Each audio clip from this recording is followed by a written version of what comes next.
Hello everyone and welcome back to my channel, and in this short video I will tell you that how you can easily find all your old posts on Facebook. That's quite simple, interesting and easy, so make sure to watch the video till end so you don't make a single mistake. So guys, first of all, open up the Facebook app on your phone and then you'll have to tap on three lines on the bottom right corner of your screen to head over to the menu, and then tap on that gear icon on the top right corner to head over to the settings of your Facebook account.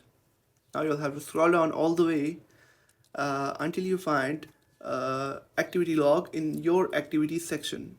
You'll have to tap on it, and then you'll have to tap on your Facebook activity and it will pop up with four different options. You'll have to tap on manage posts, and it will take some time to load.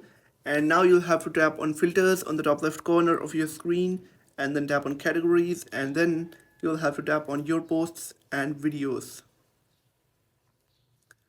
Now on this page you'll be able to find every single post that you have done on Facebook, and you can always find them, and you can also always go back and find all posts that you have done on Facebook.